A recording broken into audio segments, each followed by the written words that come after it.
Good morning. It looks like we should have enough members here to meet quorum. So if Mr. Cantu, if you'd like to go ahead and get the meeting started, we're ready when you are.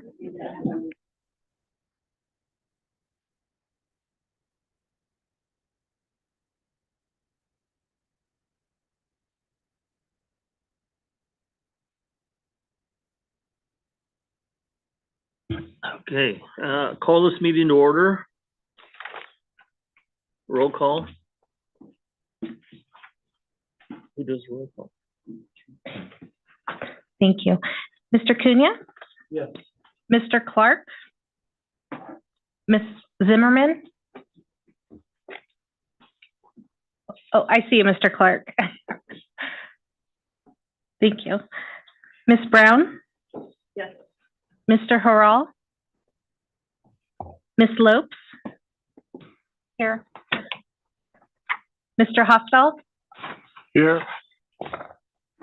Mr. Savage? Mr. Rios? Ms. Austin Tibbetts? Here. Mr. Sanders? Present. Ms. Deming? Here. Ms. Nebeker? Here. Ms. Holmes? Here.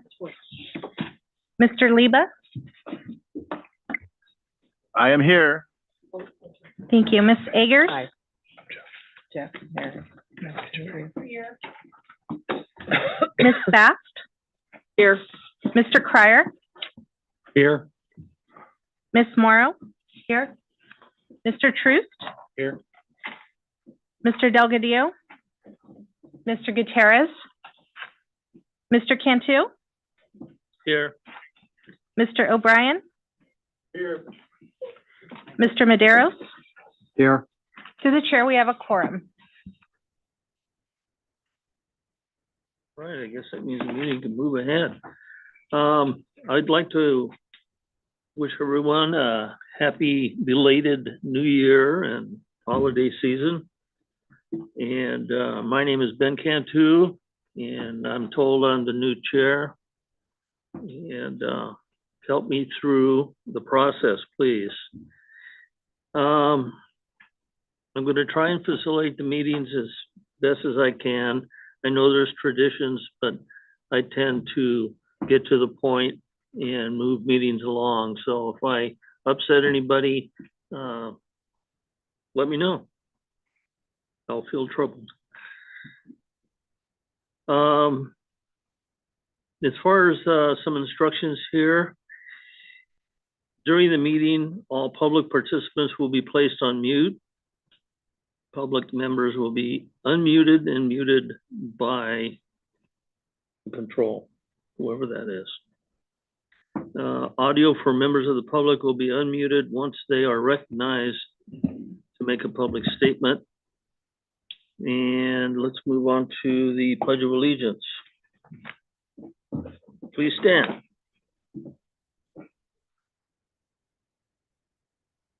I pledge allegiance to the flag of the United States of America and to the republic for which it stands, one nation, under God, indivisible, with liberty and justice for all.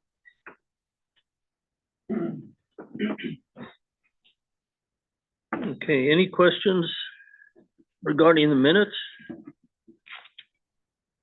North? Fresno? South? No comments? Okay, minutes are approved as submitted. Mr. Chair, I do need to call for public comments. Okay. Are there any public comments on the minutes in Fresno? Seeing none in Fresno, are there any public comments in Bakersfield on the minutes? No public comment in Bakersfield. Thank you. Are there any members of the public in Modesto that would like to comment on the minutes? No comment in Modesto. Thank you. And seeing none online. Thank you for that. Okay. Any comments from, it's up to me, I guess, huh? Okay. I wish to, or we should recognize Manuel Cunha. And he is in Fresno for his 2 years as chair. And I don't know how many lifetimes on the board. Manuel, you don't have anything to say? Thank you very much for the comments.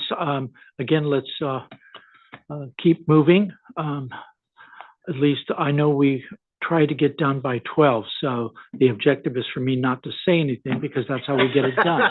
So I have no comments at this time. Thank you. Appreciate it, Chair. Thank you. Mr. Chair,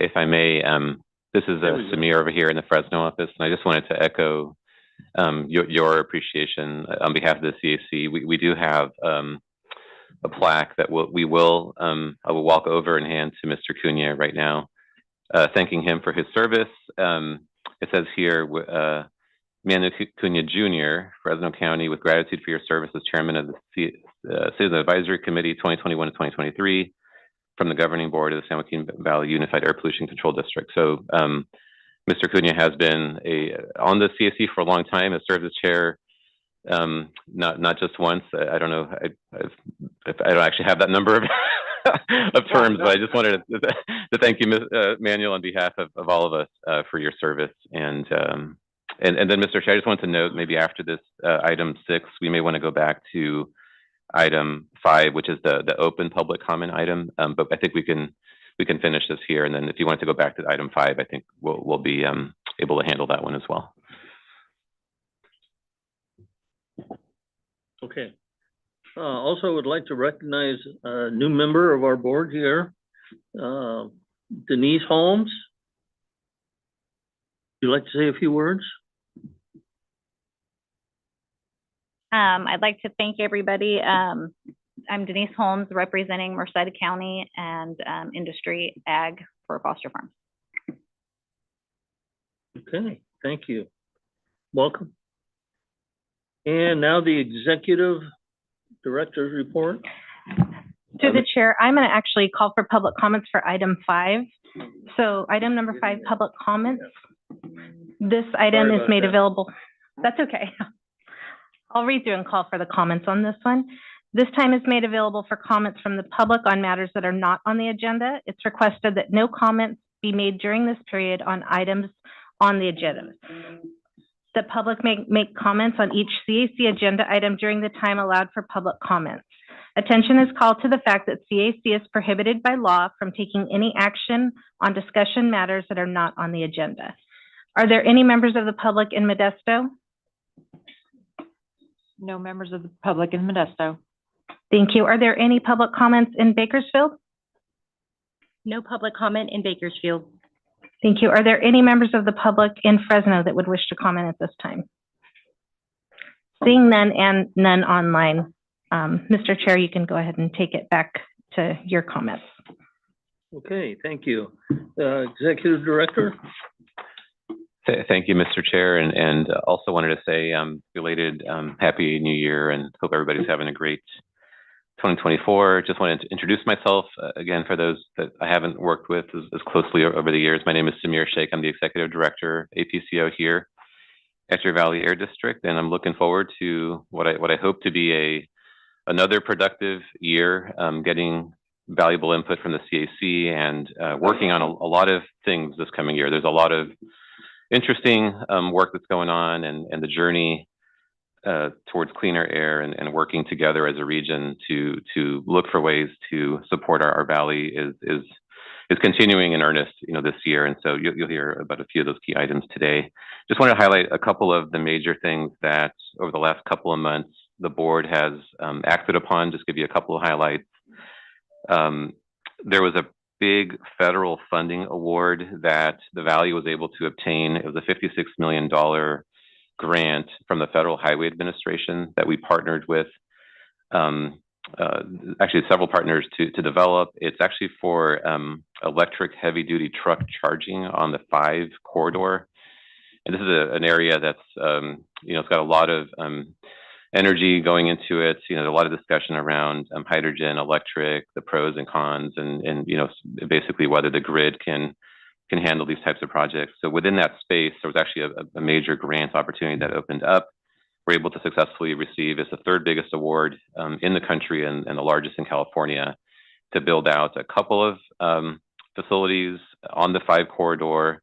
One of them would be near Taft, the other would be near Gustine. So basically trying to connect a couple of key locations, and then ultimately through what we anticipate to be the availability of a lease to, you know, kind of a lease model, have fueling as well as trucks available that, you know, basically valley fleets that travel along that corridor can take advantage of. And so there will be a lot of outreach as this project gets put together. It's really early in its phase right now. We just got the funding award. I would anticipate that as this plays out over the next couple of years, that there's going to be quite a bit of work to make sure that ag processors and others that may want to try this technology out, and especially if the economics work, you know, with the funding kind of being made available to get this deployed, you know, that there would be some opportunities for focusing this very much, you know, within the valley, and then learning a lot in the process, because I think there's going to be, you know, certainly some bumps in the road. I think as we all, as a region and state, think about these new technologies, I don't think anything's going to be, there's going to be some major learning opportunities as we proceed in this direction. I also wanted to note that the board adopted the 2024 legislative platform back in January. So this guides the district's advocacy efforts across a variety of areas. You'll hear a bit about that with the item related to the state budget. We're working very hard this year to continue bringing resources to the region to support agriculture, to support residents and businesses upgrade to different types of equipment. There's a lot of expectations and a lot of work going on in trying to transition, say, to, you know, cleaner landscaping equipment or cleaner vehicles, and a lot of these things can't happen without strong support to assist businesses in doing that. So we advocate very heavily on those fronts. There's other aspects of the ledge platform that relate to protecting local control and making sure that we have the tools that we need to be able to meet different standards that are adopted by the federal government.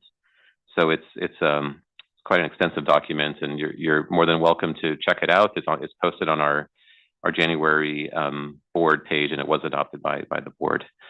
The other item is actually going to be discussed a little bit later on the agenda, but I just want to note that the board did adopt some enhancements to the Ag Burn Alternatives grant program. We're still working really hard with our Valley Ag partners to transition away from open burning. It's an extensive project, a lot of great work being done by Valley Ag, but there still needs to be quite a bit of support and quite a bit of energy placed into making sure that Valley Agriculture can successfully make this happen. So one of the big advocacy points that we're raising right now, for example, is looking for more resources to helping to fund these different alternatives that are very costly. So that report was provided. You're going to hear more about that later on the agenda, so I won't cover it much here.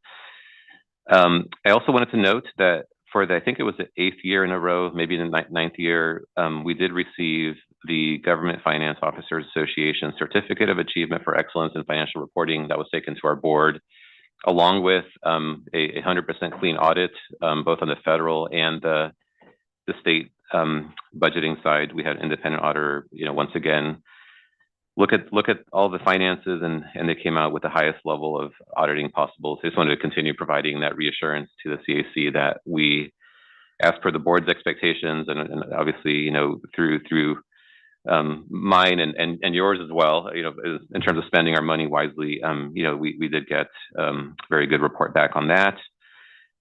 We also took to the board the latest farmer allocation. Farmer is an acronym for one of the key state funding programs that the Valley actually developed this program. It became a statewide program. We receive 80% of the statewide funds whenever this funding is made available in the state budget. The latest allocation that came out of the budget last year was $75 million statewide. We received $59,400,000 of that pot. So the board did accept that funding. And now, and you'll hear about this later, we're pushing to make sure that funding does not get zeroed out in the new budget. So we'll talk some more about that later on the agenda. I also wanted to note, you may have seen the press release. We were the first, and actually I think the only area in the state who worked with CAL FIRE on an online streamlined process for residents that live up in the foothill mountain communities to get the authorization that they need to do their what's called hazard reduction burning. You know, they have to basically maintain property in a certain condition for fire hazard reduction. And so we actually developed this process with CAL FIRE and have that launched and are receiving, you know, positive reviews on that so far. And I think other parts of the state are now looking at that as a model for how to make this even easier for residents to get what they need to move forward with those activities. And lastly, I just wanted to note, this is a program that, you know, we talked a little bit about before.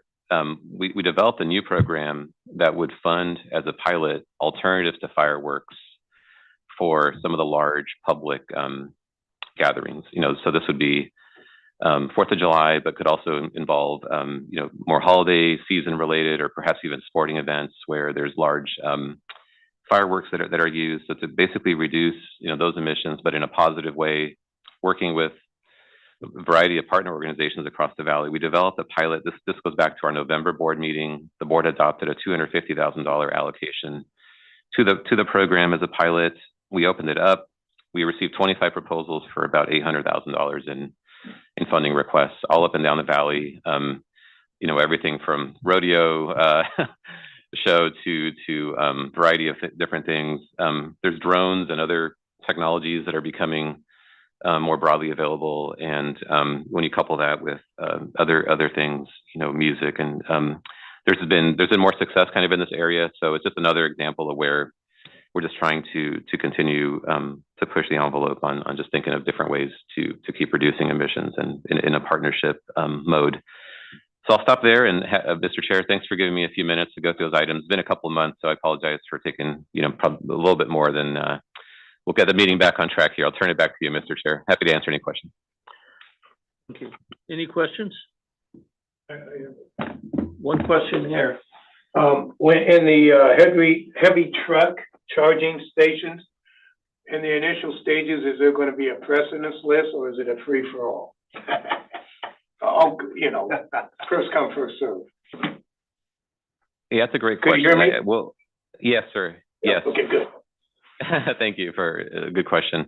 Yeah, no, I think it's going to be an open process. I don't know if I would call it necessarily a free for all, but I would say that we definitely would like to see valley fleets be the priority. You know, so there's already been some early discussions.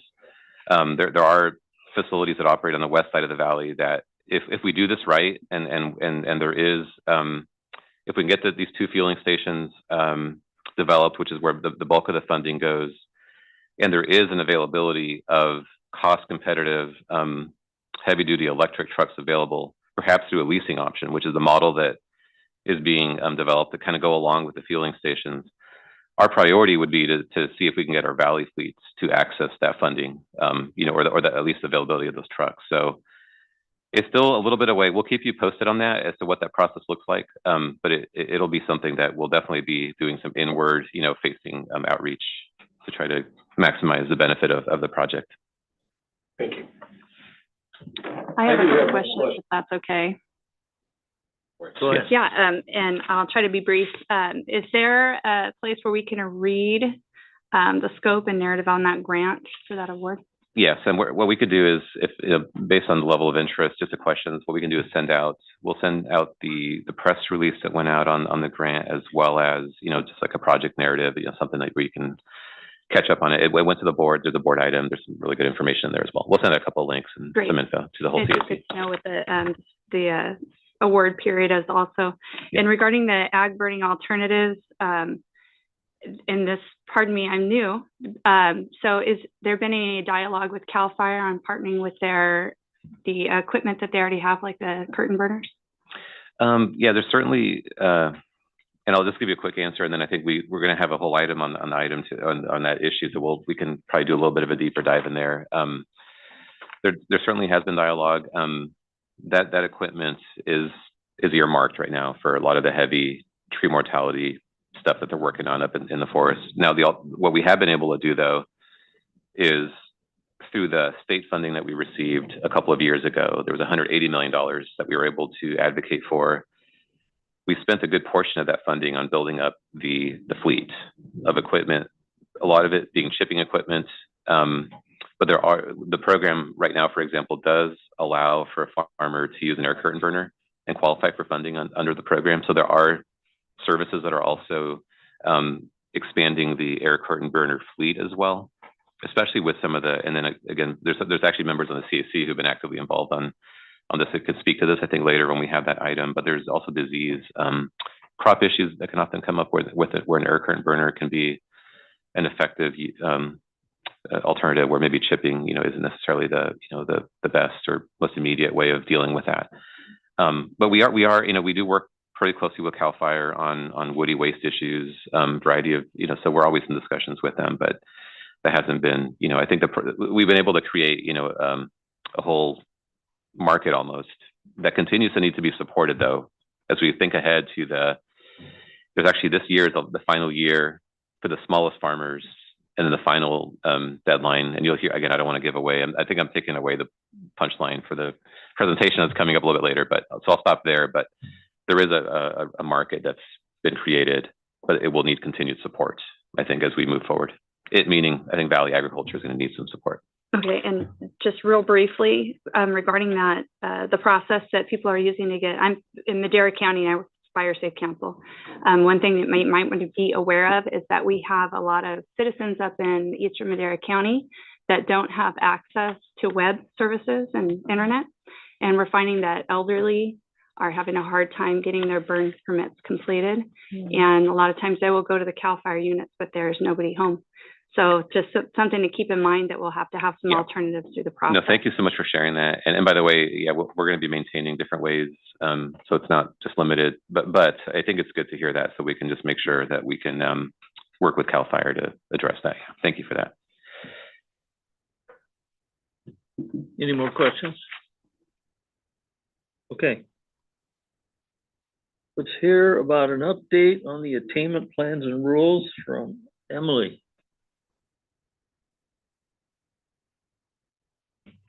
Good morning, Mr. Chair and your board. My name is Emily Nealand, and I'm the program manager of our air quality planning team here at the district, here again to provide you with the most recent update on our plan and rule development efforts.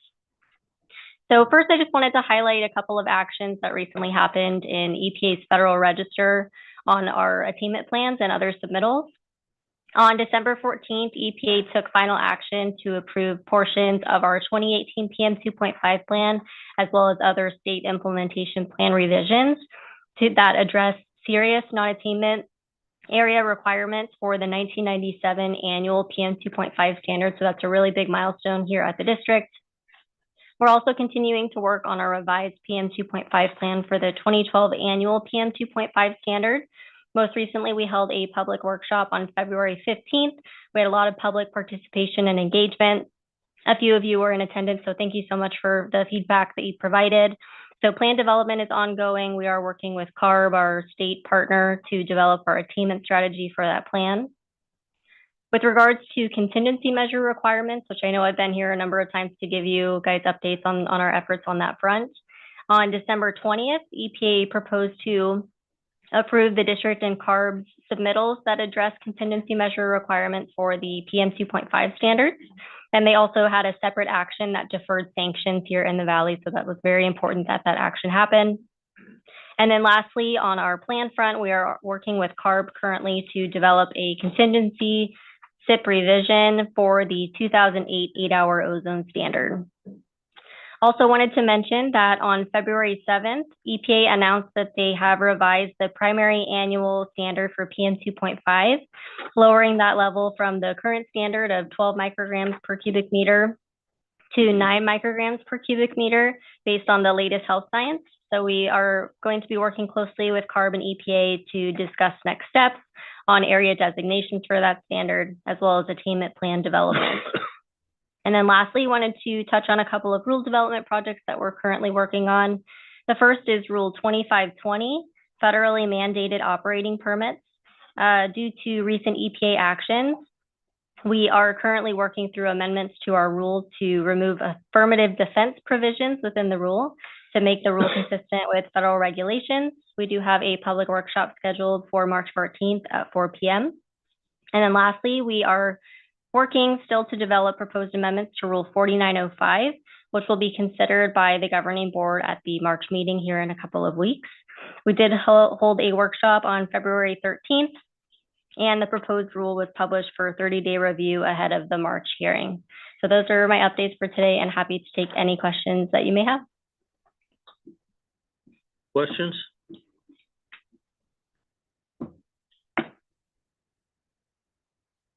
Okay, thank you. Excuse me. Yes.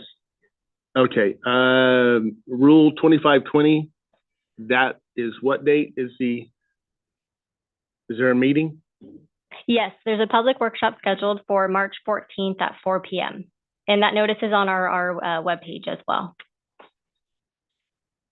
Yes, I apologize. Before when the meeting or when the document was sent out, we'd not yet scheduled that meeting. So Make sure to get that to yes, CAC members. yes, I'll make sure to send that out to you. 4 p.m.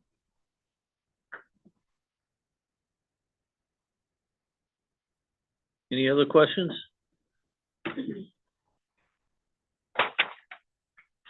Okay, we have a verbal report from CARB. Laura?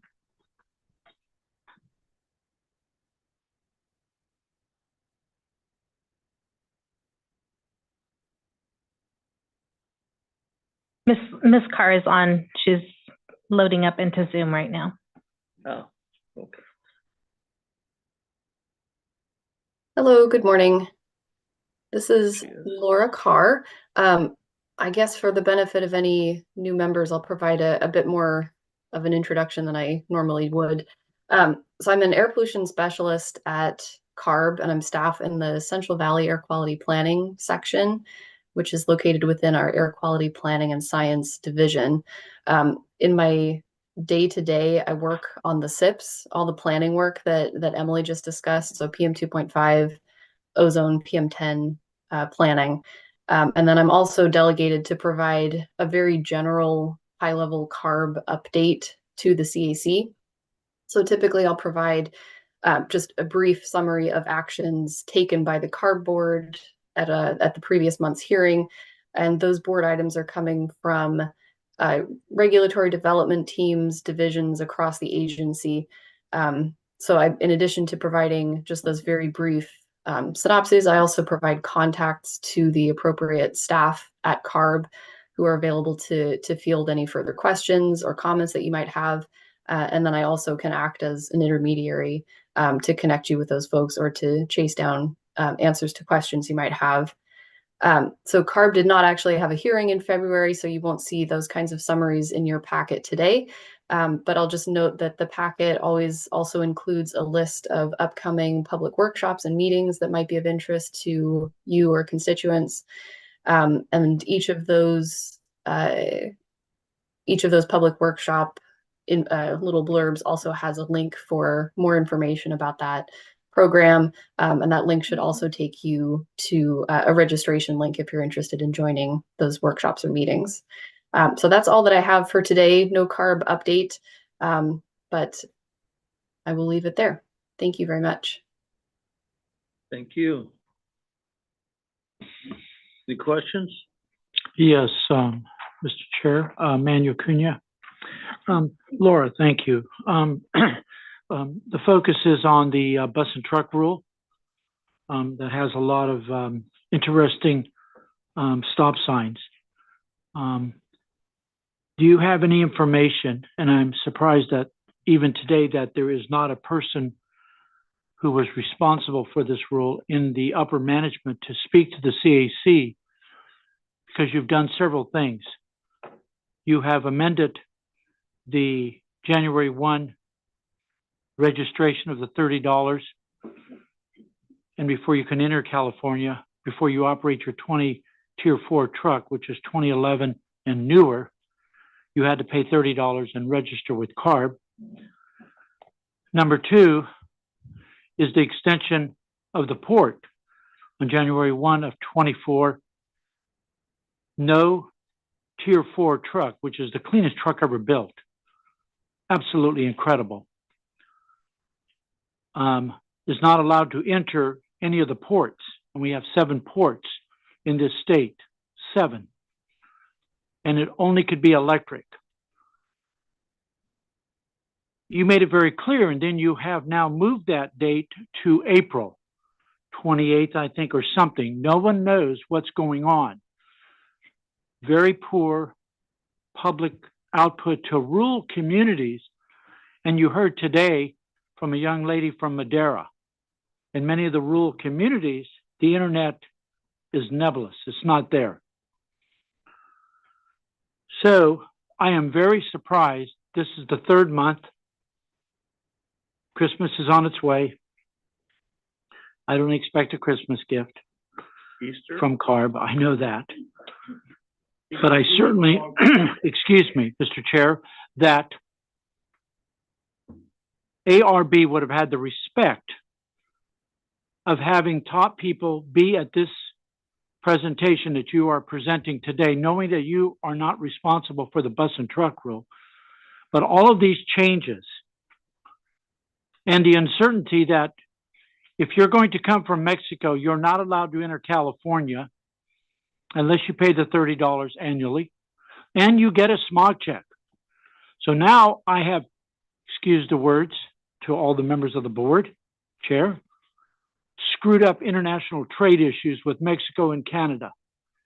Now Mexico is considering a trade tariff against California farmers because of that issue.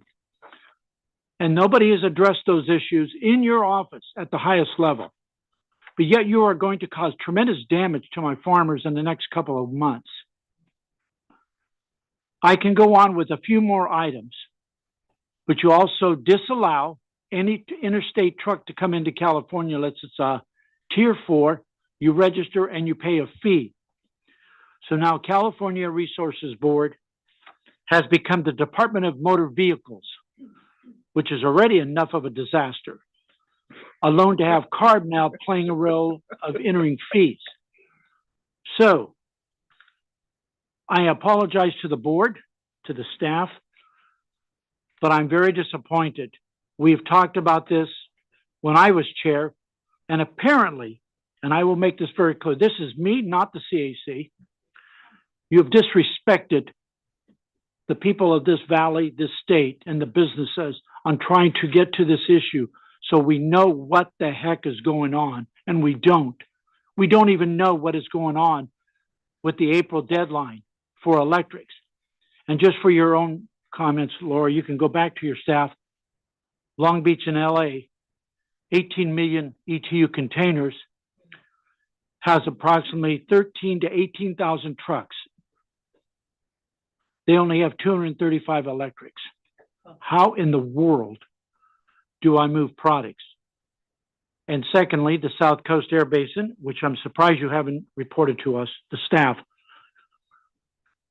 are taking over an ISR rule, indirect source rule, of not allowing how many ships can come into the harbor and how many of them can unload their containers.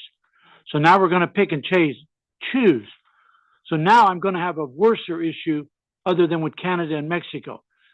You are going to mess with my interstate commerce, my trade agreements with countries, and not one care about what it does to the jobs, to the rural communities, even if it's in Hemet, even if it's in Needles, or even if it's in King City, or maybe Wasco. So I am very disappointed, and this is on the record. This is not your responsibility, but your staff have heard our meetings, and we brought this up many times, and we don't have anybody responding to the people that are in this meeting called CAC, the Citizens Advisory Committee, that go back after today, and we meet with communities and people, and we talk about the things that we've been asked to come to this meeting for.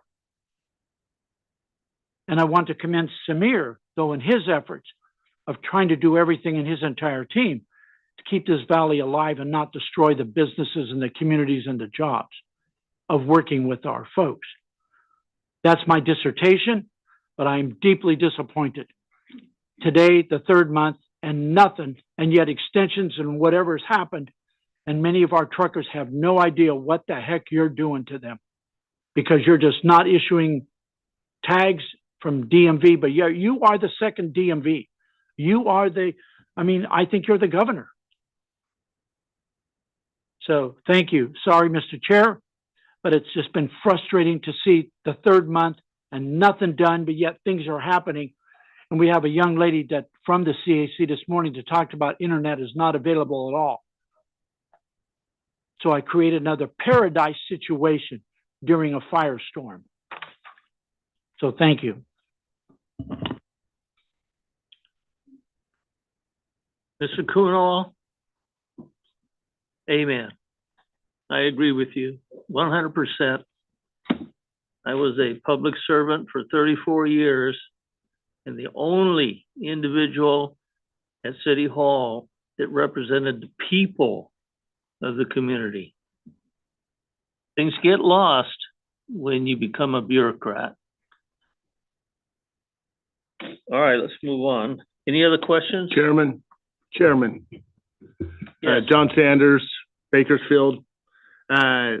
Manuel, thank you. You couldn't have said it better, and I won't make my spiel because yours was so good, but I'm behind you 100%, and I'd like that to be on the record as well. Any other comments? Well, I think before we go on, we should at least give Laura an opportunity to respond and indicate whether this information can come to us, what the response is, what we as a committee should expect in the future, along the lines of what Mr. Cunha indicated. Laura, you wish to comment? Sure, thank you. Yeah, I'll just say thank you for the comments. I took notes on that. I'll do my best to convey those comments to staff that are working on the truck and bus regulation and to my management. As far as seeing things on the CAC agenda in future, I'm perfectly happy to work with the appropriate folks either on the CAC, with the chair, with district staff to make sure that items make it onto the agenda that are of interest to the CAC. Okay, thank you.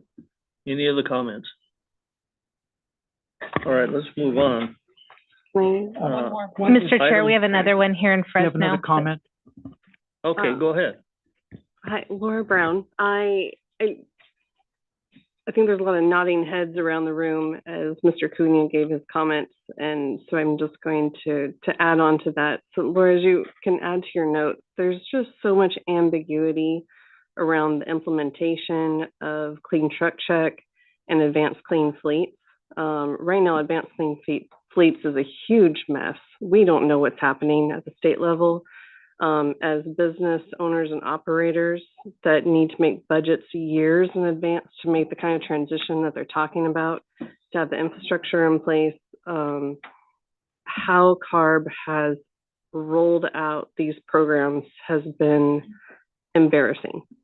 So there needs to be more communication, there needs to be outreach, and CARB should be working with stakeholders to find solutions and not working within bubbles.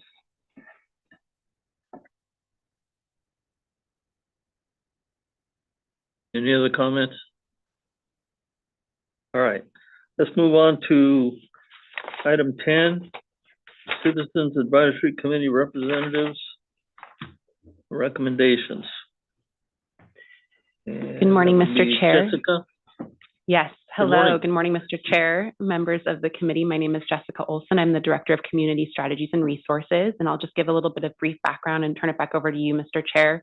In 2007, the District Governing Board created the district's environmental justice strategy, and through that established the Environmental Justice Advisory Group, or otherwise known as EJAG. The EJAG is made up, or the EJAG really was created to serve in an advisory role to the governing board on district matters as it pertains and really through the lens of environmental justice.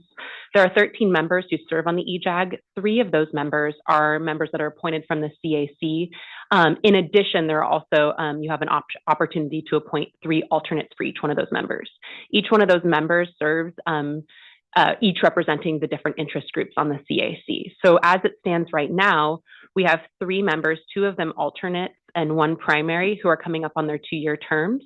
And so I can turn it over to discussion for you, Mr. Chair, but right now, Orchel Cryer, who currently serves on the city interest group as an alternate, Manuel Cunha serves as the industry ag representative as the primary, and Chris McLaughlin serves as the industry ag representative as an alternate.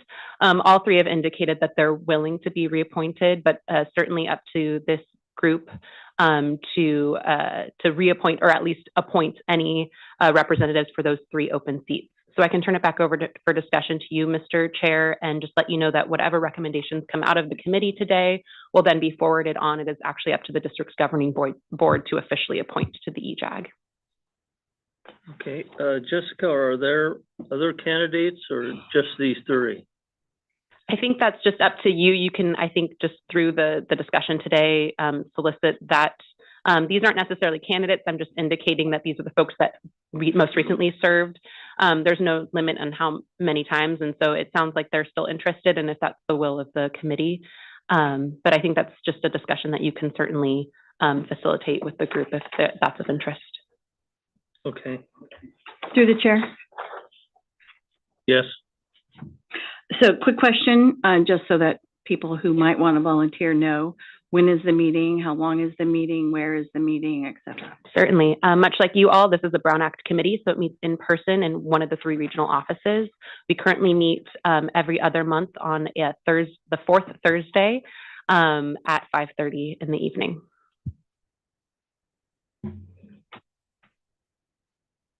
Other comments? Any volunteers? Okay. Is the committee good with reappointing these 3 individuals? Any comments? Mr. Chair, I think on this one, this is Samir here in Fresno, we may want to consider action by the CAC. So it's up to you, but you may want to entertain a motion and then actually take an action as a recommendation to the governing board on that's in prior practice. So just want to make that suggestion. Yeah, that was my next step. Sorry, got ahead of you there. Apologies. That's all right. That's okay. If there is no other discussion and we need a motion and a second to adopt all 3 of these individuals or reinstate them. I would make that motion. I'll second that. Okay, we have a motion and a second. Roll call. Okay, actually, Mr. Chair, I'm going to call for public comment first, since it's an action item. Are there any public comments in Bakersfield? No public comment in Bakersfield. Thank you. Are there any public comments in Modesto? No public comment in Modesto. Thank you. Are there any members of the public in Fresno that would like to comment on this item? Okay, seeing none in person and online, I will now call for a vote on this item. Mr. Cunha? Yes. Mr. Clark? Yes. Ms. Brown? Yes. Ms. Lopes? Yes. Mr. Hofstall? Yes. Ms. Austin Tibbetts? Yes. Mr. Sanders? Yes. Ms. Deming? Yes. Ms. Snebaker? Yes. Ms. Holmes? Yes. Mr. Liba? Yes. Ms. Agers? Yes. Ms. Bass? Yes. Mr. Cryer? Yes. Ms. Morrow? Yes. Mr. Troost? Yes. Mr. Cantu? Yes. Mr. O'Brien?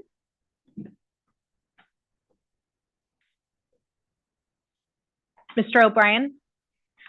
He just left. Oh, okay, thank you. Mr. Madero? Yes. Can I be Okay, his through the- proxy? No, we have quorum. We have enough to make the vote, so I the understand. Yeah. motion has passed. Thank you. Thank you. All right, congratulations. You're still in the fold. Okay, 11, air quality funding budget proposal. Tom? Good morning, Mr. Chair, members of the CAC. So I wanted to briefly talk about the state budget situation. I don't want to talk about the state budget situation, but I have to, and how that impacts some of the things that the Air District is involved in and potential support the CAC could provide. So over the years, the district has had tremendous success working with our Valley stakeholders and members of the legislature to secure funding in the state budget to help us achieve our goals. In total, that's resulted in over $6 billion of public and private investment in clean technology here in the Valley. It's a huge success story. Recent years, the state budget has had huge surpluses. However, the worm has turned, and we're now in the California boom bust cycle. We're on the bust side of the cycle. The 2024-25 state budget, the projections are, and it was pointed out that I was off, actually up to $73 billion deficit. But what's $1 billion amongst friends? So that number has bounced around quite a bit, and part of the uncertainty is they won't really know for sure until the tax receipts come in May. So their projections based upon what financial information they have available now. And so that number will likely change again before we get to a final budget. The governor, the way the state budget process works, the governor is obliged to release a budget proposal in January, and he did that. And unfortunately for us, a number of the programs that we rely on were either zeroed out or received some cuts, along with a lot of other folks in California. One of the programs that received no funding was the farmer program.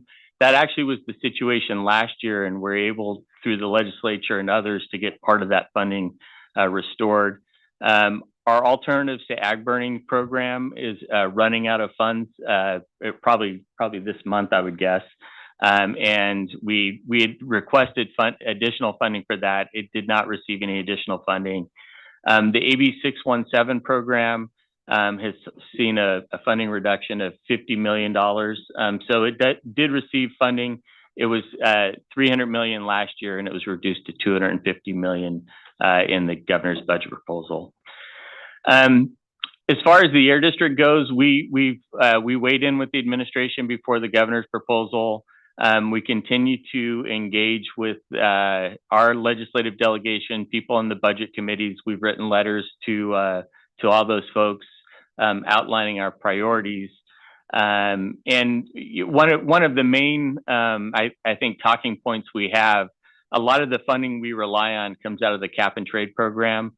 And the Legislative Analyst Office has found that the programs we operate are some of the most cost-effective at reducing emissions. So our contention is, in a tight budget year, you should focus on those things that do the most good. And so we continue to fight on that front. So just to talk about what our requests are for the farmer program, and Samir mentioned earlier that it received $75 million statewide allocation this past year. Traditionally, we've received about 80% of that funding because we're the biggest ag region in the state.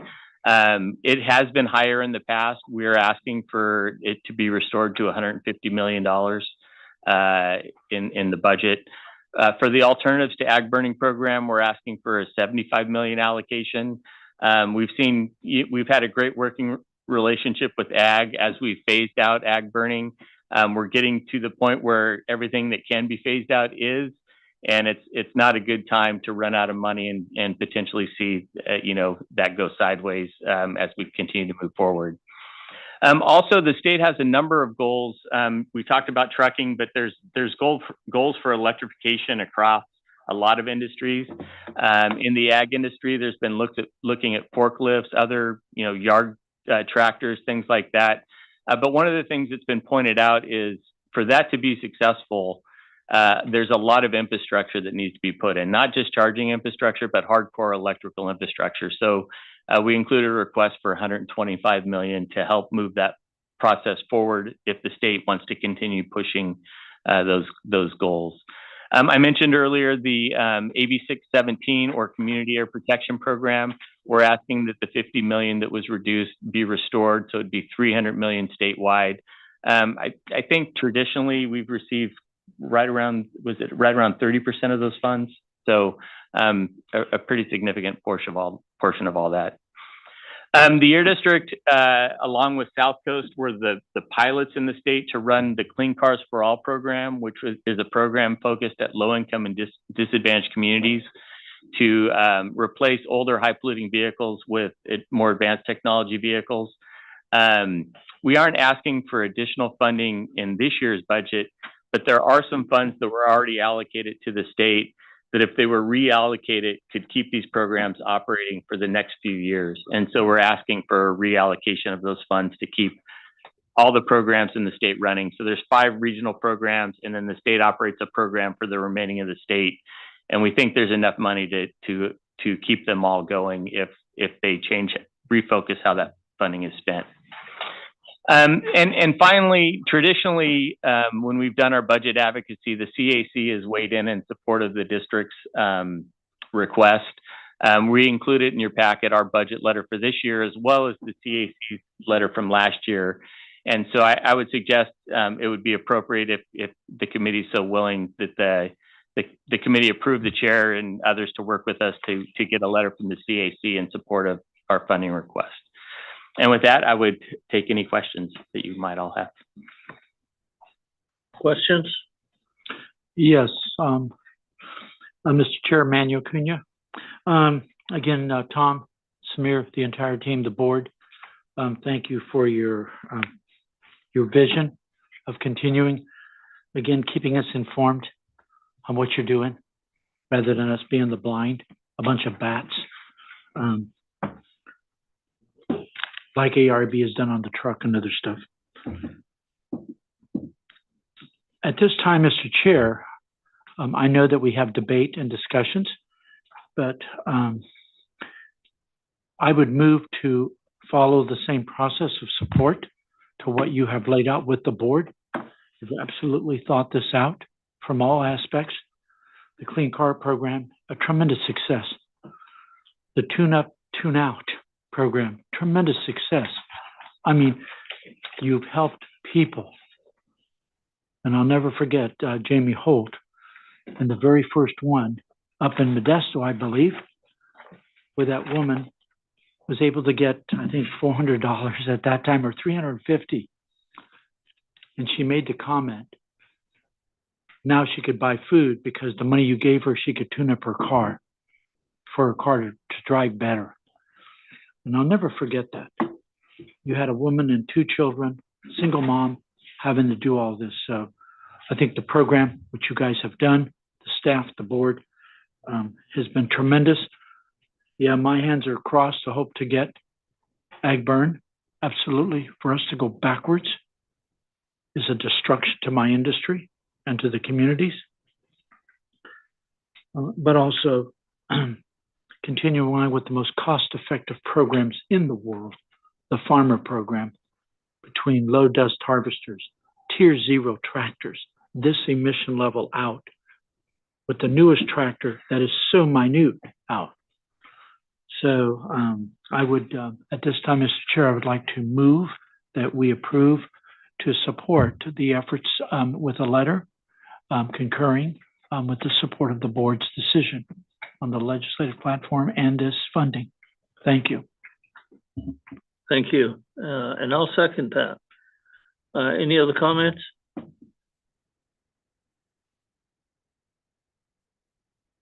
Hearing none. Mr. Chair, I'm going to call out. I'm going to call out for comments, please. Bakersfield, do you have any public comments? No public comment in Bakersfield. Thank you. Modesto, do you have any public comments on this item? We have one. We have one here. Excuse me, I have a question.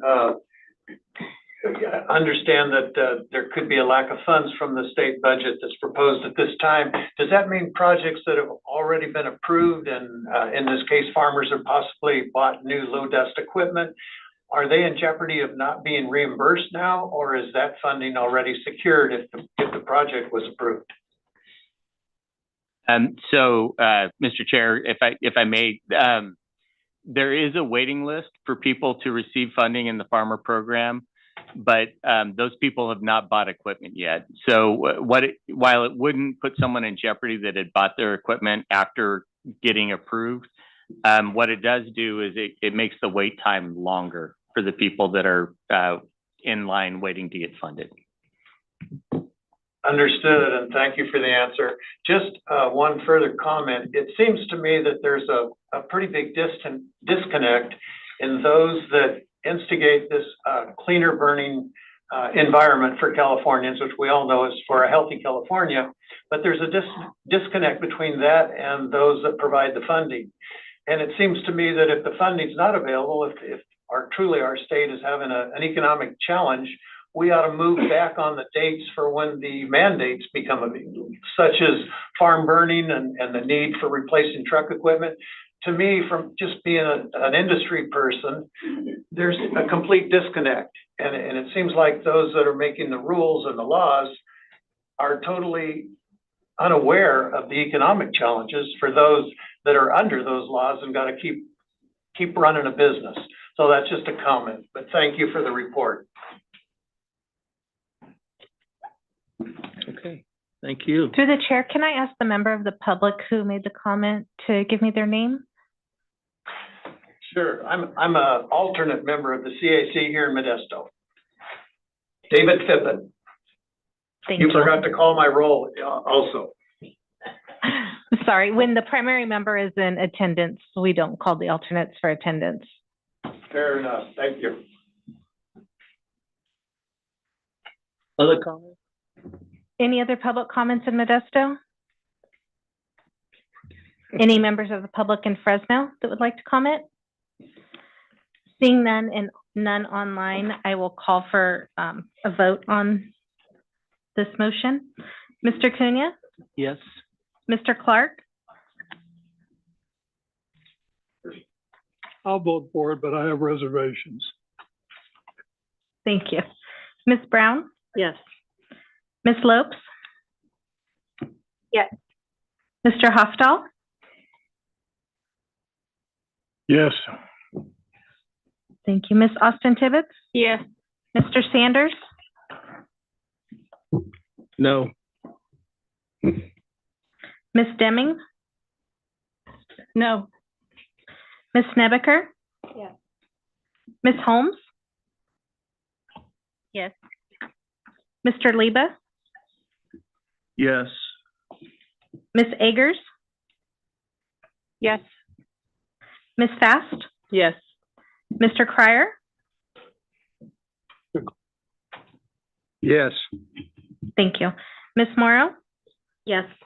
Mr. Troost? Yes. Mr. Cantu? Yes. Mr. Maderos? Yes. Okay, through the chair, motion passes. Okay. All right, let's move on to number 12. Receive update on district's ongoing efforts to work with Valley Agriculture on transitioning to alternatives to open burning. Jonathan and Todd. Yes, good morning. Thank you, Mr. Chair, members of the committee. I'm John Klassen, Director of Air Quality Science and Planning, joined by Todd DeYoung, Director of Grants and Incentives, to give you a few updates on our phase out of open ag burning and our incentives program. So just a little bit of background here. The San Joaquin Valley has the toughest restrictions on ag burning in the state, and we're the only region that has a phase out strategy that's been in place for a number of years. Since 2005, we've been implementing this strategy. We've been phasing out different types of open burning, and this is enforced through our local Rule 4103. And our governing board has prioritized our efforts to continue to demonstrate different alternatives instead of open burning. What can we do to support alternatives to open burning to manage this woody waste when orchards and vineyards and other crops are being pulled out? And through the phase out strategy we've had in place for a number of years, and our incentive program, which Todd will give some more details of, we've been seeing a rapid decrease in the amount of tons of woody material being open burned, showing on the slide here. Historically, in the past, we used to have roughly 1 million tons of material being open burned annually. And this has been changing over the past few years. As you can see on the slide here, in 2021, that was reduced by roughly 50%, where we had about 480,000 tons of material open burned. 2022 was another big decrease, 125,000 tons of material. And then last year in 2023, we again saw a record low number of tons being open burned throughout the San Joaquin Valley. And through our incentive program, about 2 million tons per year are being processed through these alternatives now instead of being open burned, which is a big reason why we're seeing this rapid drop off. Just to show it a little more clearly here, this is a plot here showing the change in open ag burning over time. So if you look on the graph on the left-hand side, this is the total number of tons of ag woody waste being open burned annually. So if you go back in time, back to the early 2000s, we used to have about 1 million tons of material being open burned each year. And you go forward in time, you can see as the phase out has come into play, you see those numbers continuing to drop. Then we see an increase in about 2014, 2015 as the record-breaking drought hit California in the western states as different biomass facilities closed. There weren't alternatives, and so the increase in burning is described by those different elements that came into play. And then on the right-hand side of that first chart, you can see in that blue box there, once we adopted our final phase-out strategy and we launched our grant program, we've been seeing a huge drop-off in the amount of material being open burned, especially in those two recent years, 22, 23, record low numbers. On the right-hand side of this slide, you can see the amount of material going through our incentives program. So you can also see a rapid increase in the tons of material going through our alternatives program, where over the past couple of years, we've seen over 2 million tons of woody waste being handled through alternative methods instead of being open burned. So we're really happy with the success of this program, both the amount of material going through our incentive program and the drop off in open burning over the past few years. And there are still a few more crops that are going through the phase out strategy. These are some of the remaining crops that will be fully phased out by January 1st, 2025, so less than 1 year from now. And that applies to vineyard removals, orchard removals less than 15 acres, and surface harvested pruning. So these are the last remaining crops that'll be phased out as we get to the end of this year. And through all of this work, public engagement is really key for the ongoing phase out. We know that agriculture is facing a lot of challenges right now. Drought conditions, new water requirements under SGMA, as many of you are probably aware of. The loss of historical alternatives like biomass plants that I mentioned used to handle a lot of this material. Changing crop economics, there are a lot of crops that are hitting record lows for their prices. So that is having an impact on the industry as well. So we'll be keeping in touch with the ag stakeholders on this, and doing our best to continue to evaluate different opportunities for alternatives, what we can do to provide more options for ag stakeholders in the industry, and especially reaching out to the smallest growers who may not be able to take on the added cost of some of this work. We'll definitely continue to target them and work with them to help them understand the different programs we have to help cover the cost for taking on some of these alternatives. And I'll go ahead and pass it to Todd to give some more details of the incentive program. Thank you, John. Good morning. So to support the ongoing phase out of open burning of agricultural material here in the Valley and recognizing the need to develop new alternatives to open burning, back in 2018, the district's governing board authorized a pilot program. It's called the Ag Burn Alternatives Grant Program. This program provides financial assistance and incentives to growers to chip ag material instead of burning it, and then to reincorporate that soil and develop new alternatives for dealing with that material, including land application and what we've termed off-site beneficial reuse, which I'll talk about in a moment. In the early stages of the program, more than $25 million in local funding was invested to support this emerging program and these alternatives. In 2021, in August, through strong district advocacy and Valley agricultural partnerships, the district was able to secure a $178 million grant for this program from the state of California, from CARB.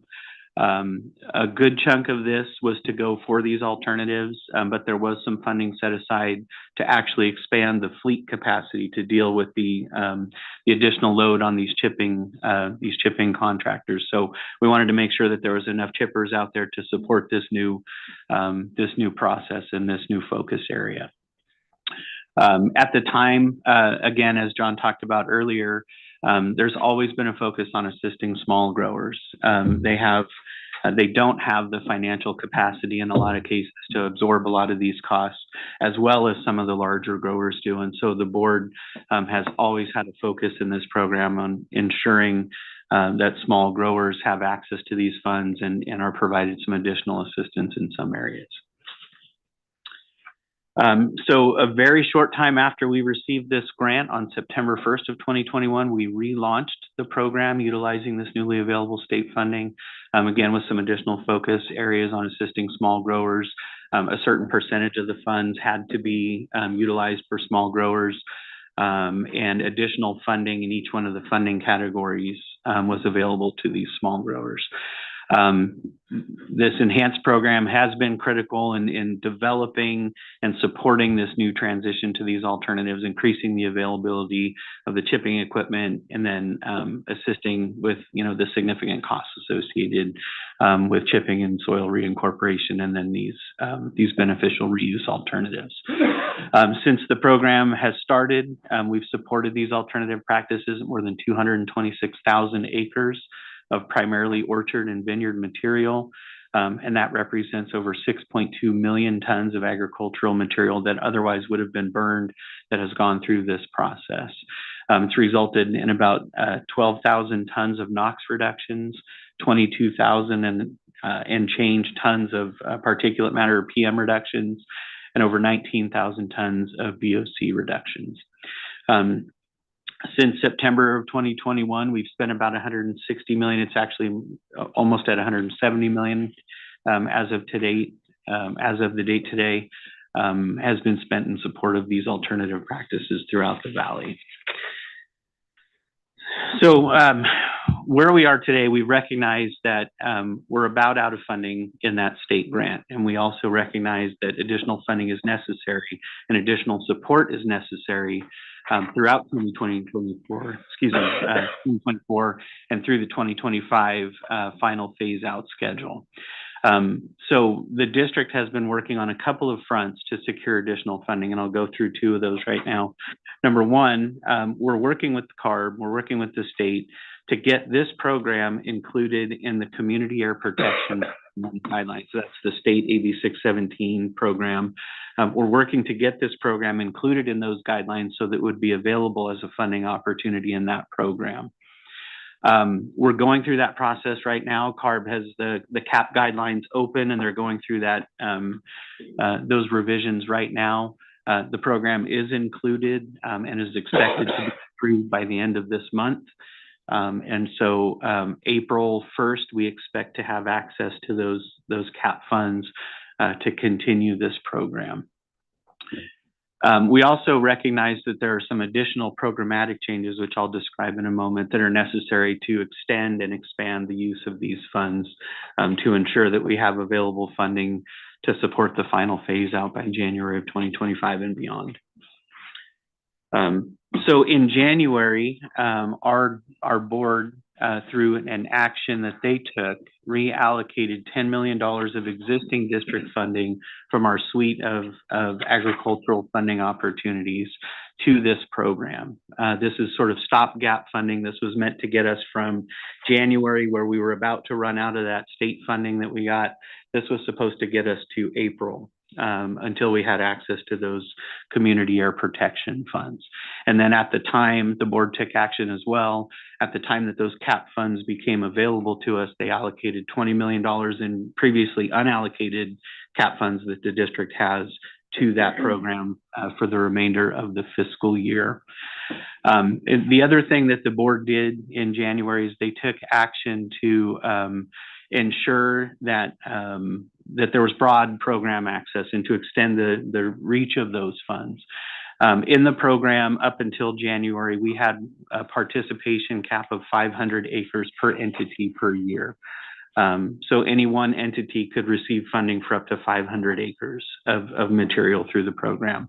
The governing board in January lowered that to 250 acres. So any one entity could receive 250 acres worth of funding per year.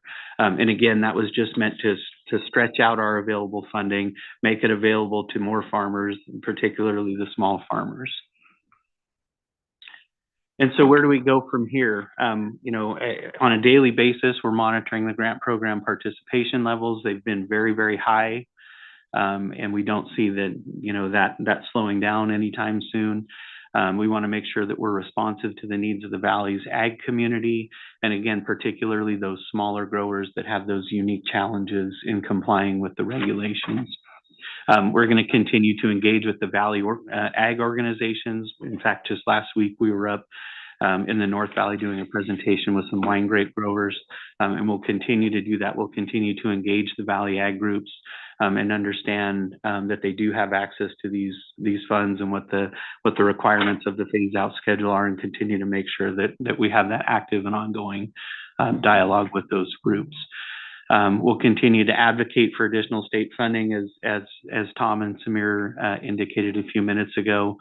We have an ask in for the 2024-25 state budget. We're also looking at federal opportunities. There's potential opportunities through the AQIP program, what's called the RCPP program, and we're looking at potential ways to fund this program in some of those federal funding opportunities. So we're going to continue actively looking at ways to continue funding this program and ensure that the ag community has the necessary resources to get through those final phase out requirements at the end of this year and beyond. And with that, I will return it to the committee for questions. We have one question here. Thank you for the report. This is David Phippen, alternate member of the CAC representing the agricultural industry here in Modesto. Two questions for you. One is, I see it appears to me by the rule that if an agricultural orchard owner maybe owned more than 15 acres but is removing 13 acres, would he be allowed to burn the trees from that 13 acres? Is that how it works? I'm asking because many members that know I'm a member of this committee are asking me.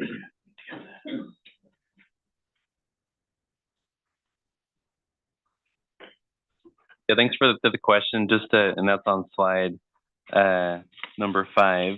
Has some details there of the orchard removals.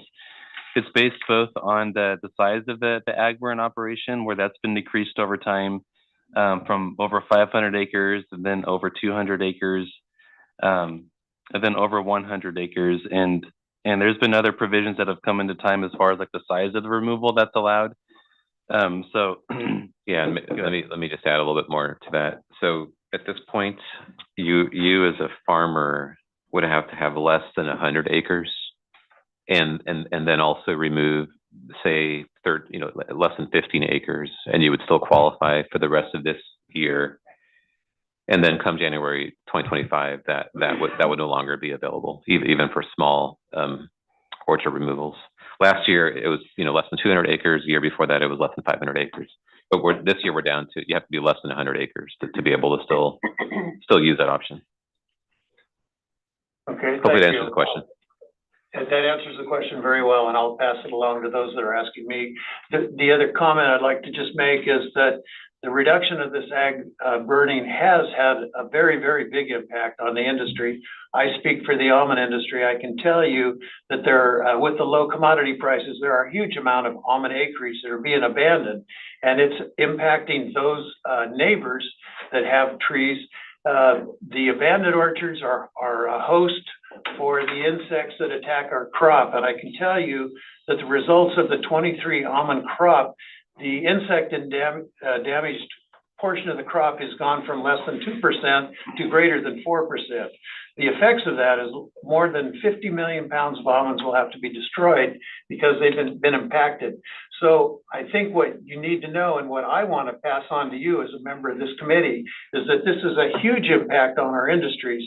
There are all kinds of growers that call me and say, okay, the impact of the prices on my crop, it doesn't pay me to go forward, but I can't afford $1,000 an acre to remove that orchard. So all of those orchards that are being abandoned are having a huge impact on those of us who aren't abandoning our orchards. And we're going to need more, not less. We're going to need a great deal of help for funding to remove some of these abandoned orchards. And I think as a member of this committee, you should be aware of that. Thank you for the opportunity to speak. Thank you. Mr. Chair? Any other comments? Yeah. go Yeah, ahead. this is Manuel. Thank you very much, Tony and John, very much, both of you. I'm going to jump onto that discussion a little bit, and absolutely correct. You focused in your report on Sigma. You focused on the report on markets, commodities, etc. I do appreciate your continual of talking to the industry. Today, you carefully quoted, or not quoted, made some comments of other issues that agriculture is facing. Thank you for meeting with the grape guys, the wine guys. They have disease issues.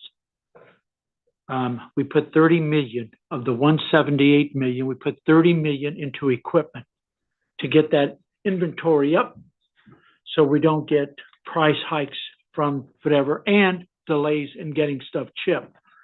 Due to when leaving a pile or leaving as described as abandoned orchards with the orange navel worm, and if there's mummies laying in the trees, those critters are going to live there. And then some farmer directly north or east or west of that farm is going to be impacted by those critters. And we're even being told what chemicals to use in the state compared to everybody else in the world, and even in the country. We're getting hammered back every day. So in that comment, I think that, and I believe that what your staff and you folks are working on is to bring a group of us together to figure out where are we at. You've reduced tremendous amount of tonnage in 2 years, 3 years. We've done one hell of a job as agriculture to deal with this issue. Along with that, though, is incentive funding. And if our industry is going to be, excuse the comment, board members and chair, being jacked around of not having funds given to the district or making our programs work for our farmers because the situations that we're in, we don't control the markets. We certainly are being told what tools now to use to control critters that come from other countries. Makes it more difficult for us as farmers. I look forward, though, that for that group of us getting together, and I don't mean a summit. I mean actually sitting in a room like we did the CMPs, and some of you in this room, the conservation management practices. You went up and down this valley and met at farm bureaus. You met at ag cooperative extensions, and we sat in those rooms for hours and talked about what can we do? How do we make it work? Because we want it to work. We do not want to go back to burning. But if we're throwing on the freeway with no help, then we're going to have to do something. We are not going to let our farms be destroyed. And I think the question of dealing with disease, you have air curtain burners that you're carefully working and focusing on right away of what's in the forest. We've dealt into air curtain burners. Your board has supported that concept, and so has ARB, of how we can make those more available and more effective, and how they can start burning at 7 in the morning rather than waiting until 10 or 11 o'clock in the afternoon and shutting off at 3, because once that box is hot, you take advantage because it burns the most effective. So we need to look at those and continue, and your staff has. Todd, you guys are the door's open. You've never closed the door on us on this issue. And there's complex issues. Crown gall in walnuts, English walnuts is a big issue. You can't spread the material back onto the land. You will just create more disease. I think I have an agency called USDA, California Food and Agriculture, that says healthy soils. Well, I'm hoping that healthy soils can knock on your door after today and say, how can some of that money be used to help deal with ag burn and how we deal with these crops that we have issues with? I'm greatly concerned about what is going to happen over the next several months with other commodities that are not going to be shredded, ground up, and taken, because those farms are going to be left there, and the harboring of disease and insects, etc., are going to cause the farmer that's trying to make it a real situation problem. I appreciate your efforts of working with NRCS, Natural Resource Conservation, and trying to get a grant fund that you get the money. You get the 25 million and you run the program, because now it will help more growers versus the guidelines and restrictions that we may have over at USDA. And I will never want those restrictions ever gone away. But if you're able to get the funds as an agency and implement it as you do, then we're 100% behind that. But I think with our issues before us on this ag burn, we have to be prepared. But I believe the administration has thrown us under the bus after the 178 million, knowing that what things we had to do. We had to figure out a machine that would eat steel and separate the wood from the steel. And we went through several types of machines. We have a machine now, but how long will that last, okay? And I appreciate the efforts of you guys, guys and gals, looking at the alternatives and not stopping and shutting the door on us and telling us, well, it's your problem now. No, it's our problem. And the industry wants to do right. I mean, look at the reductions. My God, Flo and I are looking at this. You're up here, you were low, and then now suddenly you're so far down here. To throw that under the bus because of the legislature ineptness to help fund, incentivize things that help clean up the air, it's wrong. So I look forward over the next several months with us working with our farmers and going up and down this valley like we did with CMPs, and let's figure out ways that we can third party take the product away so we don't contaminate our soils. But how do we deal with that farm that isn't going to grind it? How we can have an authority, but not legislative authorities that could cause us damage to other farms down the road. Our legislature goes nuts. And that's me, not the CAC comment, that's me as a person.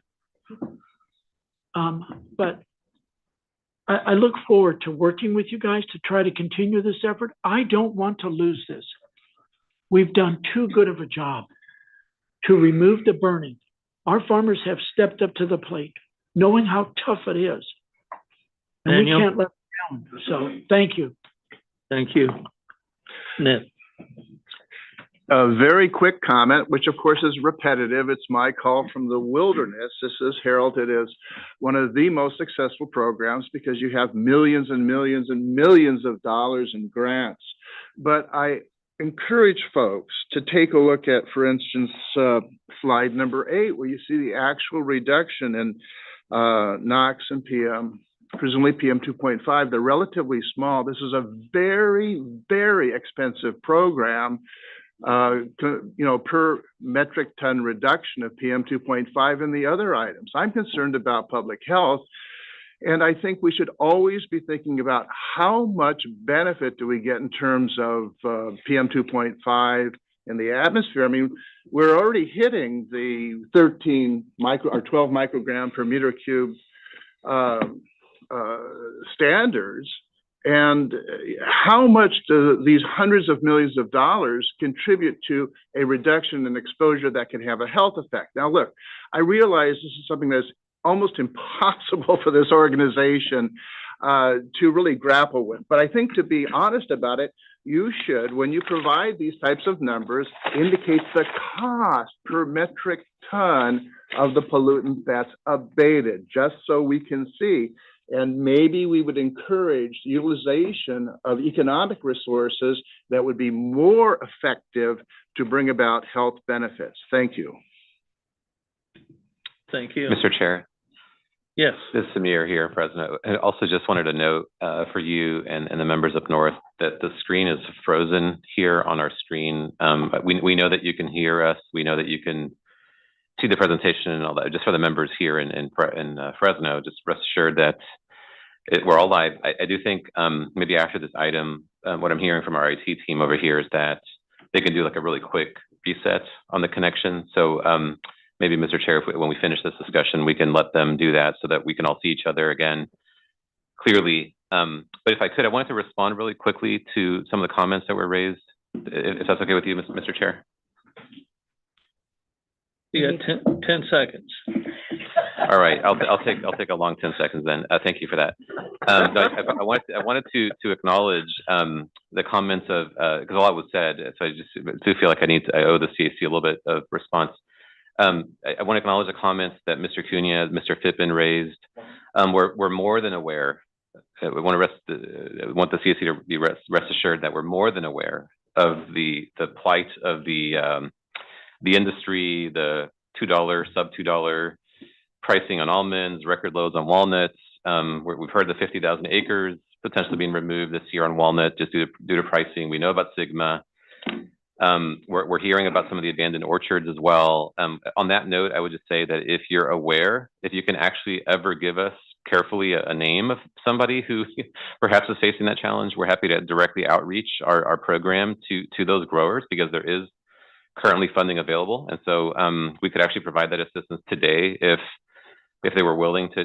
There's still some cost, obviously, that is very difficult to bear, but I just want to make sure it's clear that we're happy to do that outreach, but also take advantage of what Mr. Cunha was mentioning. I think this year will be a good year to do a round of some level of outreach on this, to talk about, we're talking about the smallest farmers that are left, but we're also talking about advocacy on resources. How do we best utilize those funds? So we'll definitely be following up on that. And I just wanted to acknowledge those comments. And I just want to respond to Mr. Lieba's comment. And you're always very consistent on this point, Mr. Lieba. I have to say that you're always championing, most cost-effective use of resources. And we definitely, speak the same language. We're very much in line with that thought process. I do want to note that this particular program is amongst the most cost-effective, actually, for NOx, PM2.5, and VOCs. But we can talk more about that as it compares to other programs. You can actually divide the millions by the tons, and you get dollars per ton. But then the question becomes, how does that compare to other programs? And me just being around for a couple years on programs, I can tell you it's one of the most cost-effective programs compared to a lot of the other things that are funded. But I think the other really important distinction here that I think the CAC needs to be very aware of is there's a regulatory mandate that is coupled here with the research and the funding. So if you were to eliminate the funding, the mandate doesn't go away. And it's a state mandate, and it's one that we're implementing here, obviously, with a lot of partnership and with the success that we just talked about. So it's not simply about talking about where to invest the funding and then the mandate goes away. I just want to make sure the CAC is very clear about that point as well. Thank you. I had a quick question. Any comments? Page 10, regarding the funding allocation, the first bullet with the 10 million that was reallocated, what programs was it reallocated from? Great question. So in this year's spending plan for the incentives programs here at the district, we had $25 million allocated for low dust harvesters just through June of this year, so the remainder of this fiscal year. We have enough applications, and we feel like $15 million of that will get us between now and June.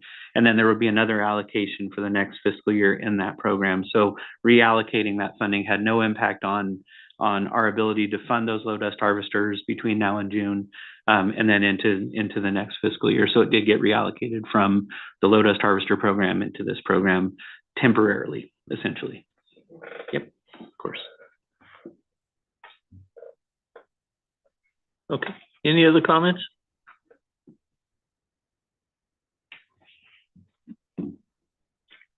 All right, let's move on to item 13. Through the chair, we're gonna take a quick second and try to reset this video feed. So if you could just pause for a moment and we'll get loaded back up. Thank you. We'll take a 5-minute break.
Hello,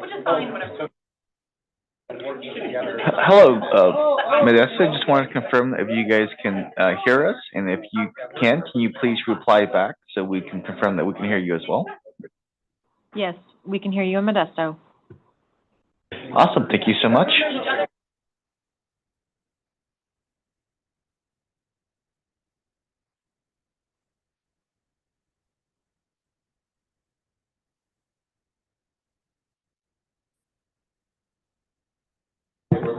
Good morning, everybody. We are ready to rejoin the meeting. Thank you.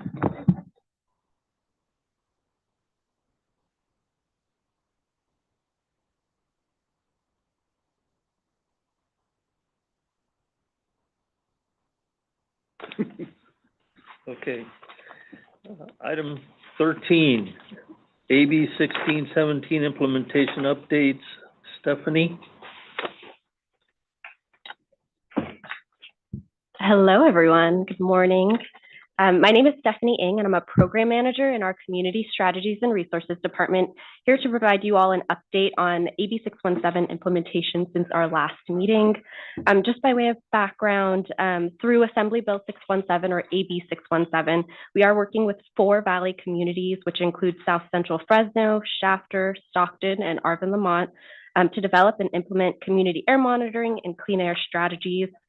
We are continuing to meet with all 4 of our 617 committees and working with our community steering committees, or CSCs, which, as a reminder, are made up of residents, businesses, community-based organizations, and government agencies. As an update, we've continued to work with the CSC to hold in-person meetings. And so we had, this is a little bit ways back, but since we didn't have a meeting, we had an in-person meeting in Arvin Lamont last December, and we will hold one pretty much for the next 3 months for our other 3 committees. And these in-person meetings are just a really great opportunity to engage with folks in person, to have a meal with them, and they're just really crucial to moving forward SERP implementation with the committees. And speaking of implementation, we are continuing to make progress on moving forward our SERP measures in all 4 of our communities. One update that I'm really excited to share is that we are moving forward with launching electric car share programs in our Shafter and Stockton communities to provide residents of these communities cleaner transportation options. And those are the updates I have for you all today. Yes, we do have CARB to provide updates as well.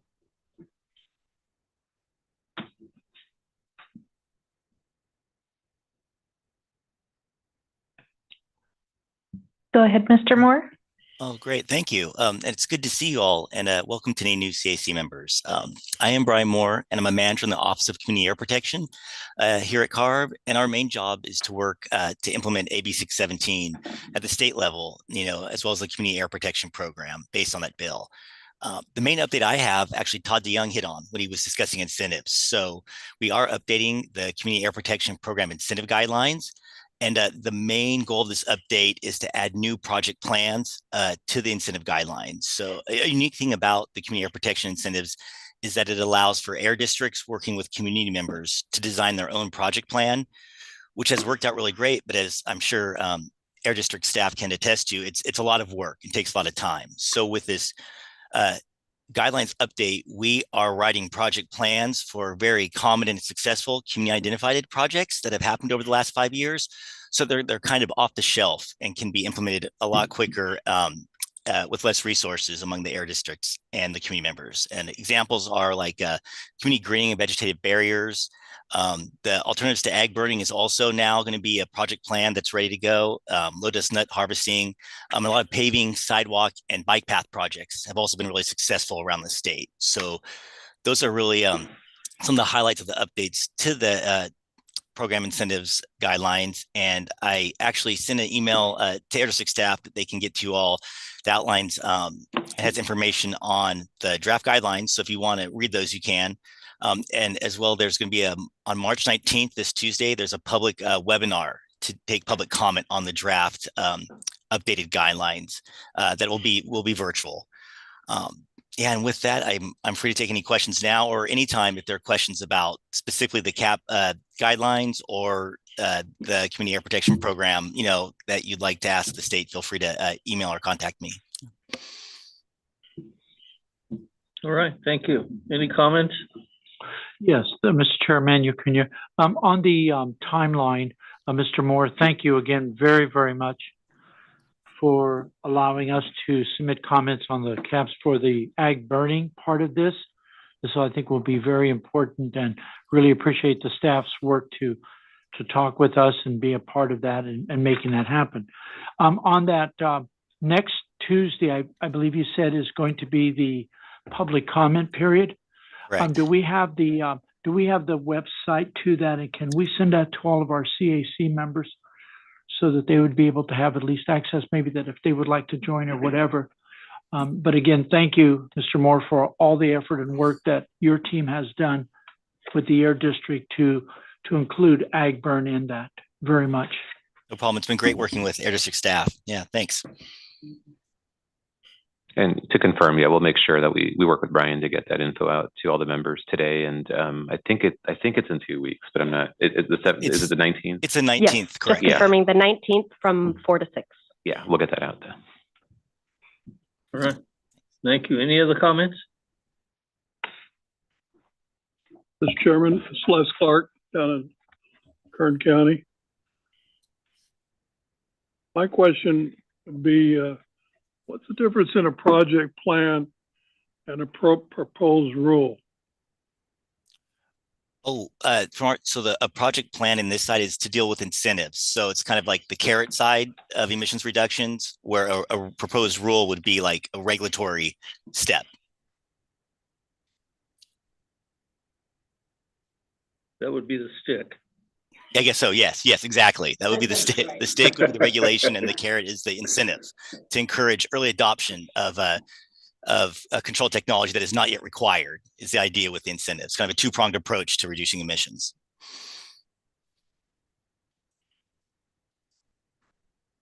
I have my suspicions.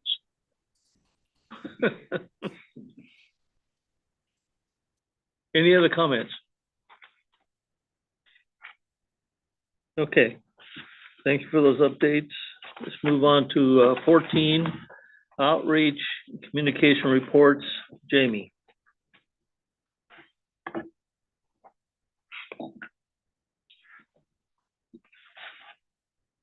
Good morning, everyone. We have been very busy with a variety of things. First of all, the end of residential wood smoke reduction season just occurred. It ends in February. And so we've been messaging that. And we had another good season. And we have initial data that's saying that folks are heeding our warnings and not using their fireplace or wood stove. We've also been working on the 2023 annual report. So you'll see that hopefully here in the next few months. That's that document that's about 50 pages that has all sorts of good information about what we've been doing here at the district. It's a little bit easier to digest than some of our more technical documents. My team has also been out at dozens, if not hundreds of events. We were out at the Ag Show. So if you happen to see folks, we had a booth at the Ag Show as we do every year. And we had a team that was out there talking about many of the issues that have been discussed already today, just general outreach, grants, compliance issues. So that went very well. And we continue to gear up for kind of the spring outreach season. Spring includes Earth Day, Rideshare Week, Air Quality Awareness Week, and Bike to School Week. So we have lots of things coming up. With that, I'll be happy to answer any questions. Thank you. Any questions?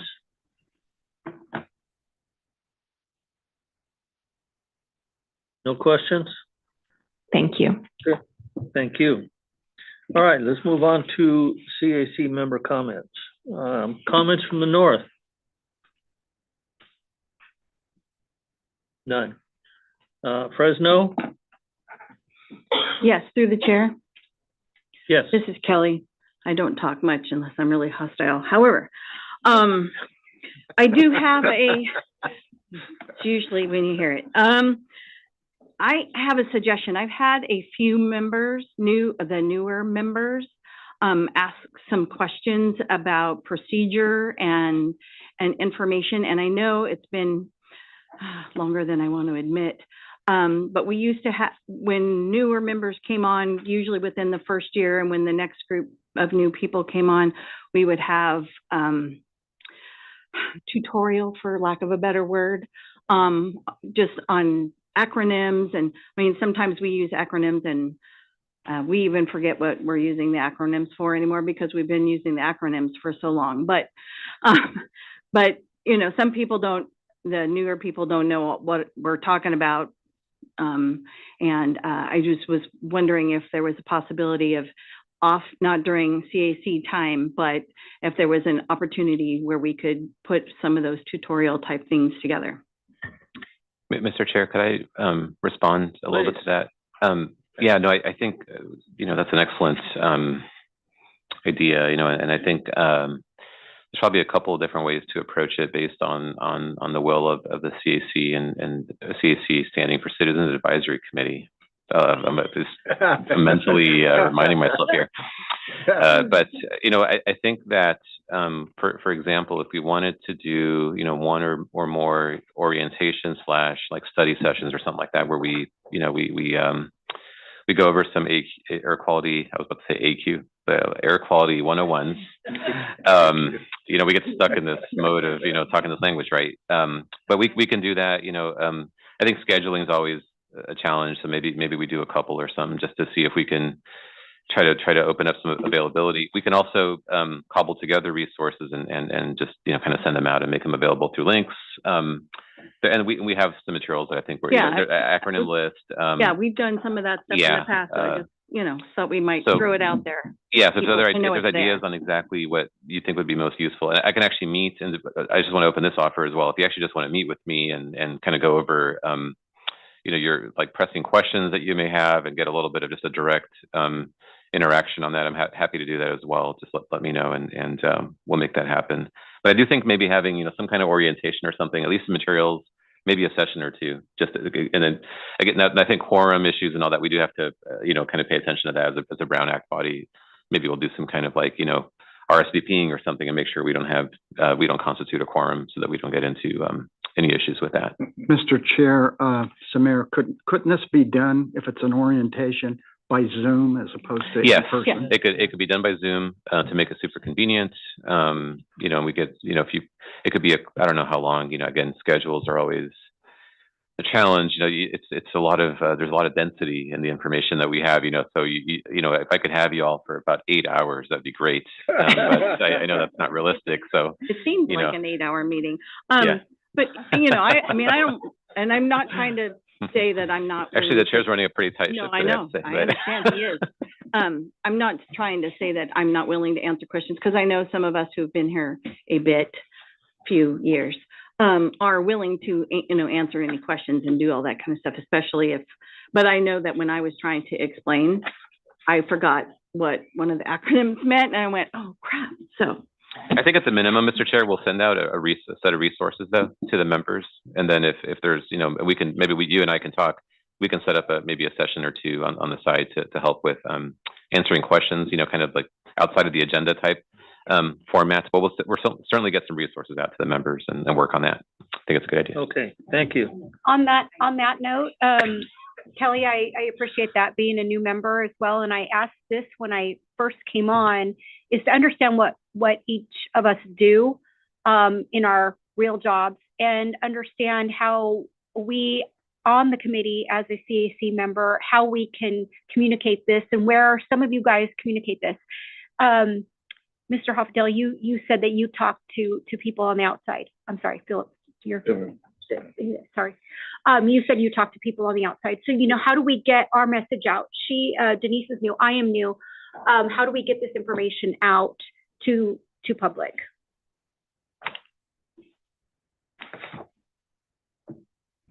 Response? No, that's a very good point. I think that's a central, you know, kind of function of the CAC, is to try to get information out to constituents that you may either serve or you know, interact with. So that there's there's a wealth of, experience and knowledge here amongst the CAC members. And I'm sure, as we talk about these issues, maybe we have a study session where we go over the role, responsibilities, of the CAC members. A lot of that, I think as you think about joining the committee, you basically bring that, depending on the interest group and what your backgrounds are, you bring that into the body. And certainly I think there's an expectation that whatever you learn here and, is informed by who you interact with, and that, any interesting news or anything that you think is useful to your constituencies, you're bringing back to those members. And that's basically one of the key responsibilities of serving on the CAC, which I'm happy to, again, we'll put some resources together and share that out with the members, to make sure you know what you signed up for. Yeah, and I think that would be helpful. Even if you guys could, put in the email on who you speak to, or where you meet with, who you meet with, and when you meet with. For an example, the Chemical Safety Day, I'm chairperson of that board, and I did invite us, the Air Quality Control Board, to actually come and speak at that. And so I feel like I'm using that as a forum. But we're just so broad, it's huge, and we're missing a lot of people. Okay, thank you. Anybody else? Mr. Chairman, this is Les Clark down in the Kern County area.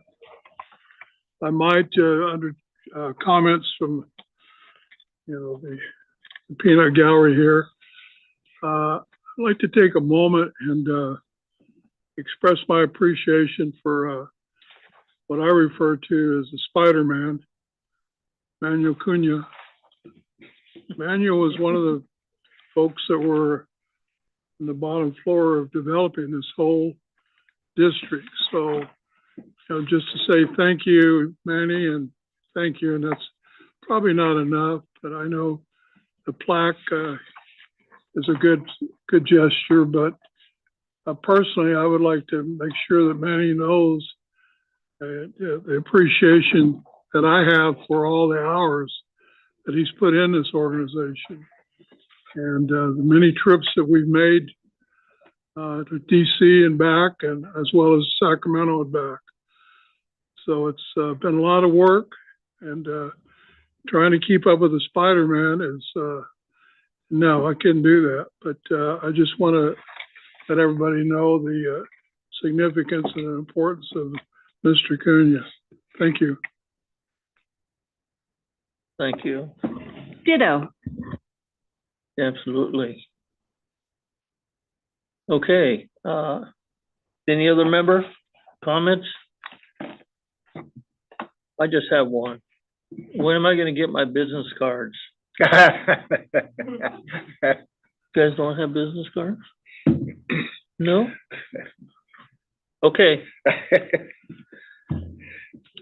All right, let's move on to 16. Volunteer to present report during governing board meeting. Who's gonna volunteer?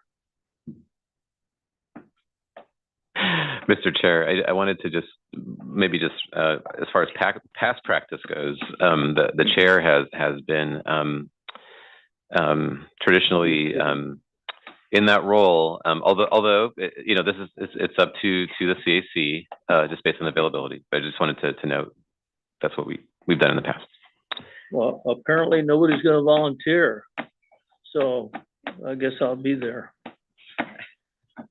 And what we'll do, Mr. Chair, I'll call you about this after the meeting, but we'll generally prepare a short summary of the meeting just to try to assist with the that task, and appreciate you being available for that. We could actually I can work with you on as far as in person versus Zoom as well to try to so I'll give you a call and we'll work it out. Appreciate that. All right, thank you. All right, we are at the end. Adjournment. Wow. Good job. Okay. Bless you, our fearless leader.